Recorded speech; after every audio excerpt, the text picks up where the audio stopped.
everybody, welcome back to the channel, and this is the final episode for the do-it-yourself ATC project.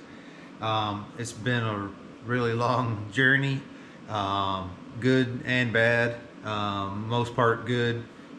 In the end, we have a functioning ATC that was a project that we built ourselves. It came out great. It works like a champ. In the testing stages, it was flawless. In the production stages, it was flawless. I did find out one little thing. If you're unfamiliar with it, when you do your Fusion 360, that's if you use Fusion 360, when you do your post-processing, there's a checkbox that you deselect for option stop between tool changes. So in the video, later on in this video, you'll see where I do a machining operation and I forgot to deselect that. So every time when it would complete a cycle, it would pause and I'd have to hit cycle start in order for it to do the tool change and then move on to the next portion of the machining process. So behind me, the machine is plenty dirty from the machining process. We made a air blast clamp that mounts the air blast nozzle to the coolant line on this side. The air hose has already been ran and this particular function's already been tested. So we'll show you, I'll bring the camera in here and you can see this is the part that we made. It's a single hinged side with a pinch bolt on the other side. It matches the same dimensions as these clamps that mount this tube to here. And then we have a 1/8 inch MPT plumbed hole that goes through, and the line lock system to aim the air hose at the collet to clear the chips when it does a cycle for the tool change. All right, we are here at the back of the machine with the ATC installed. And as you can see, we have our USB cable connected here. We have our solenoids, and we have the air pressure switch right here. I decided to go ahead and install the air blast solenoid, so it's kind of roughly put in here. As I noted before, it's an in and out valve, so really no way to make it to fit on the manifold that I designed and built. So I went ahead and just plumbed it in with pipe fittings, and then I went ahead and ran the air hose, and we'll discuss that here when I go around the front. But anyways, here is the plug that plugs into the ATC power for the Tormach ATC. So I just took the power from that, ran it in this cable and through this grommet in here to power this up. And then I had an extra magnet thing for the keys. So we'll try to take peeks in here. It can prove to be rather difficult. So here's the electronics. As you know, you can see the two green lights, 5 volt and the 24 volt. When you E off the machine, the 24 volt will be cut. And then you have up here the UART giving me the status of transmit and receive, and across also on the Pi board you can see the transmit and receive lights, LEDs flashing on it. So all in all, if there was some changes that I would do differently, yes. So we'll go around to the front. On here, there's not enough strain relief, or there's not a big enough service loop on the actual stepper motors. So if I had it to do different, when you buy the stepper online motor and stepper, it comes with a cable, two cables, one for the actual stepper motor and the other for the encoder that's on it, because it's a closed loop system. I would have just drilled and put grommets in here and then put the extra wire inside the case and saved myself from doing that. But you don't really know until you build it. I built it, I experimented. So if you go with the plans and are watching this, I would suggest just using the wire that they give you and run it through here and then wire it up to your board from on the inside of the box. And that way you don't want to cut these connectors, so if your stepper dies or the encoder dies or something of that nature, you just simply undo the connectors from inside the box and swap the motor out and you're all done. The push button for the power drawbar is right here, as you can see. So we all work. So that is it basically for the electronics. There's the coils for the solenoids right there, and then it's noted it's comes in and plumbs to the power drawbar right here. And then my air blast, I've decided I talked about earlier in the series about putting the blast nozzle inside the enclosure, but I found it's better to, if you have the coolant system, to rig the air blast here and point it towards, to clear the chips. So right now I just got the hose affixed onto here until one of the first projects for this machine, now the ATC is done, is to make a clamp to go on here that hold the air nozzle for the air blast. Other than that, that is it for the electronics. So now let's touch base on setup. Setup in the beginning can be a challenge by yourself, as far as when it comes to what I did is, it's this machine is in two pieces basically. If you have the mount that slides into the column mount, remove, that's bolted to the actual part here, you just remove that, so you're only just putting the electronics box and the column mount and mounting it to the machine. We'll go back to the back of that. I'm probably going to adjust the CAD. There's really no need to have this adjustment slots on there. I find that the height is perfect, because when you go to do the Z-axis for accepting your tools, you have a minimum and a maximum amount of travel that the spindle has to move up or down. So a minimum is like 1.55 inches, I believe it is, and it's up to like 4 inches or something like that.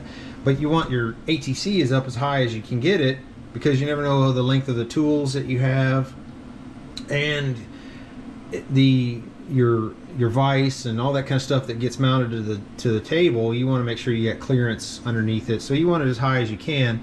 And mine's setting at about 1.87, around in there, or is it 2.187? It might be, but it's in the high, almost 2, and maybe a little over 2. So what I plan to do in the plans is I'm going to change. Right now this one is set to be a pivot bolt, and then these slots are enlarged to allow the thing to turn this way. So I'm planning on just making this a solid hole and then turning these into the pivot points on here, because I found I had just not enough in some instances to be able to adjust this way. Even though I built this this column mount to be as square as possible, there's still, by the time a little bit off down here is a lot off out there. So making the adjustments, I had to end up taking the bolts and put them in my lathe, and in the area that the threads touched here, I machined the threads off, so it gave me a little bit more play, so I had more adjustment room. So and then I also put washers on the back side to stand it off, so I could clear this plate on the side here. I mean, of course you could cut a notch out of here with the new system, but I found it just easier just to put some standoff washers on there, and that was all good. Alright, so back to the front. So when you go to mount this column mount with that on there, 2 people is probably awesome, especially when it comes to making adjustments, because you're trying to lift this heavy item. Even though none of the tools were in it, it's still kind of heavy, so you're trying to tilt it up with this tool in it. This is basically a tool holder, and I have a piece of 1/2-inch aluminum rod in there. And we'll move this back into position. So you'll need a machinist square if you don't have one. They can be get on eBay, Amazon, and you use it to adjust the clearance here. So you get it as square as possible. You don't want to touch the shaft because it moves really easy because it's just setting in on the tool forks. So you'll use that to adjust the column mount to take the turn out, and then everything else. So once you get the turn out of that, that's probably the first adjustment you need to do. And then after this, you would have this adjustment, which can be on the pivot bolt here. There's this pivot bolt and then the 2 tightening bolts on the back side. You have those loose. You can work with just this right here to tighten it down, move it, do what you need to, and then these bolts do for the slide in and out, and that's basically just to align the tool to the entry point of the collet. So that's really all this adjustment here's for. And then on the column mount itself, let me see if we can see them. There's 4 screws with slots in the tube, and that makes the ATC come out and in this way. So that is for adjusting the collet to go in here. So really the only adjustments for using this rod is for the tilt this way and the tilt this way, and then that fixes all of that. Bear in mind, there's a lot of tolerances, extra tolerances to allow bolts to clear, etc. So if you loosen these 4 bolts, that can cause this to drop down a little bit. I'm exaggerating the distance, but it can drop down. So when I had to make adjustments here, I had this tool in place, and then I would reset once I made my adjustments to do this. So, and then also in the CAD, I gave a generous amount of adjustments, and I'm sure machine to machine, column mount to column mount, if you make yours, it could be a little bit different. I did shift these over. I still have room, but barely. I did shift them over another 100 thousandths to give me a little bit more room, even though when you're talking movements, it's very small when you're trying to make adjustments. So that's pretty much it for basically doing the adjustments. Is you have all these different points, and then getting everything kind of lined up. This all kind of goes hand in hand with making sure all your electronics work, etc. So we'll move this out of the way and give you a little drive the tray in. Also, when I put this together, I had designed the pivot point for this lever to be about right in. It's right in here. Well, it was proving that my timing was off. When you're looking at CAD, you got to try to mentally build this thing, and there's a lot going on in your mind when you're trying to design something. And timing of this thing was not really one of them. Basically, I needed a faster reaction and a little more travel than what I was getting from this point right here. So I moved it to this back position here, and what was happening is that when it would slide in, the door would catch on the side of the piece, because it wasn't, as it's traveling in, the door was opening, and it just was not clearing the side here in time, so I had to change the timing basically for it. So we'll drive this in position so you can see. So voila, that's a natural state. It wants to open the collet, and so you can see underneath. It's hard to see, I'm sure, for the alignment for the TTS going into the collet on the spindle. We'll go ahead and do a reference. So this is where I found that I needed to make adjustments. Mostly was just in the stepper operations in the system. The stock values in the files was too aggressive for the system that I have designed. So I ended up having to relax them significantly. Hey, I thought the speed, even in stock, I thought the rotation speed was ludicrous. I mean, it was almost to the point of slinging your tool out the end of the fork. So I basically cut the speed in half. Actually a little over half.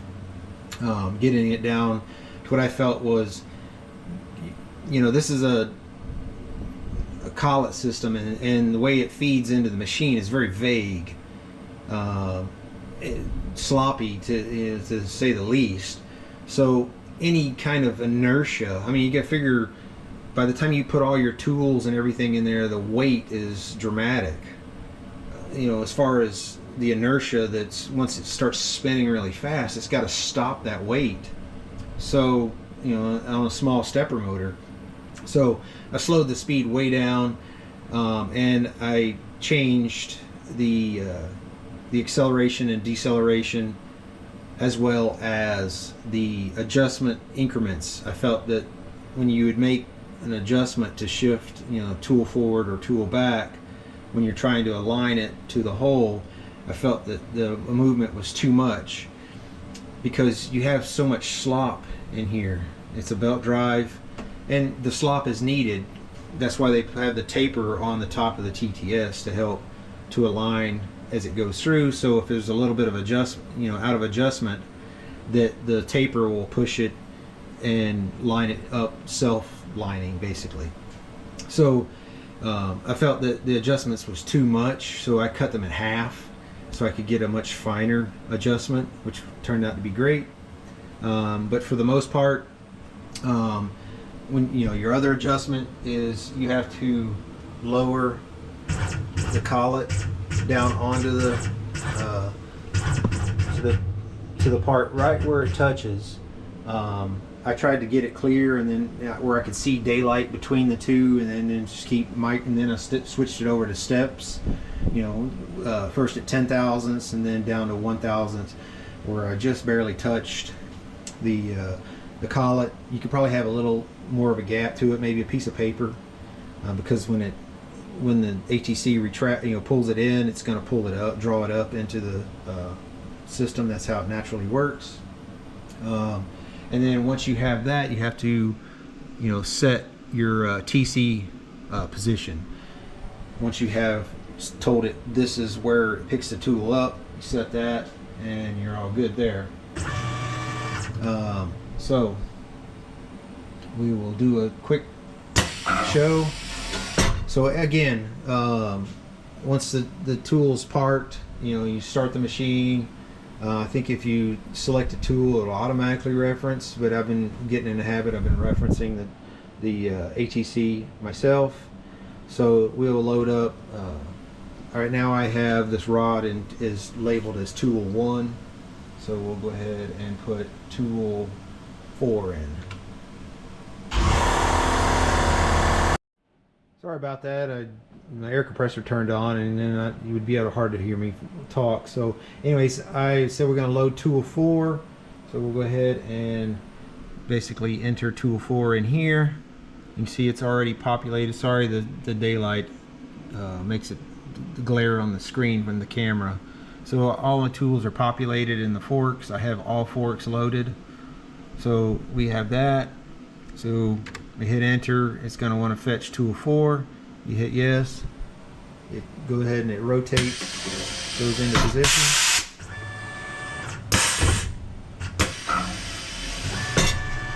Voila. So now we'll switch it over. Let's go to tool 8. Enter. Again, it wants to tell you that you're going to stow 4 and fetch 8. So we hit yes.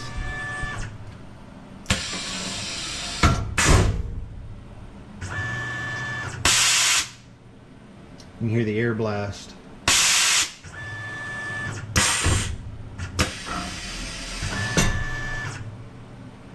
All right, everybody, the ATC is done. Thank goodness. It's been a really long project, and I want to thank you for, subscribing and following along with this build project. I already have the machine set up. Currently, we want to go ahead and do a machining operation. I haven't machined on the machine since the ATC's been installed. So this is going to be a test. We're going to make a part that's part of our air blast mount that we're going to make, but I'm only going to cover just the machining of the one part. I decided to make a mount that clamp onto the coolant line on the side, and then the air hose is already ran and kind of strapped there temporarily. So we're going to machine a portion of it just to verify operation, actually in a work environment versus in a test environment. So okay, it is removed, and we'll go ahead and cycle start.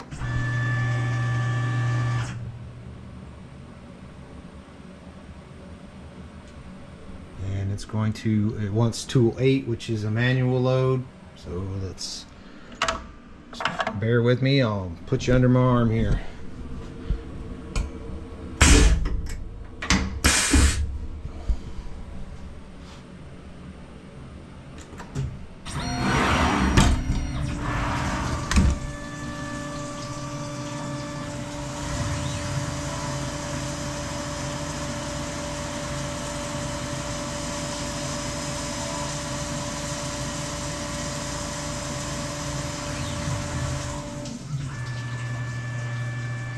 So far, so good.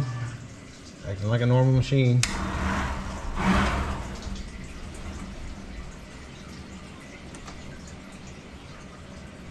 Okay. It wants me to remove tool 8.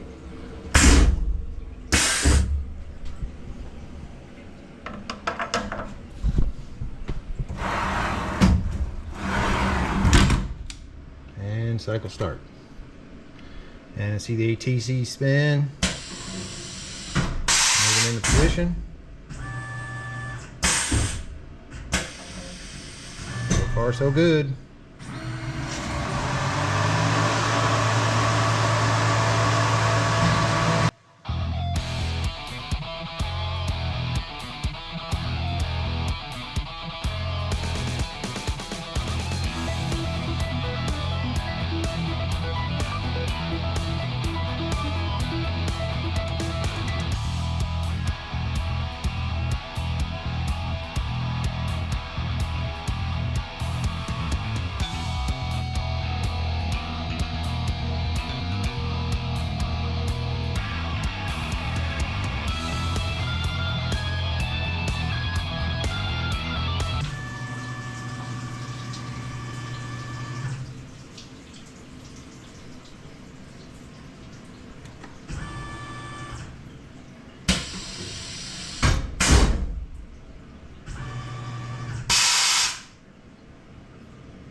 All right, voila. Our first part with a total of 2 ATC changes. And there is our part. Like I said, if anybody has interest in this ATC, the mechanics of it, please feel free, go up to the About section on this channel, and there's a contact link on there that you can send me a message, and I will do my best to reply to you and do what I can to help you. Again, please like and subscribe, and stay tuned for future projects on my Tormach 770. Thanks, everyone.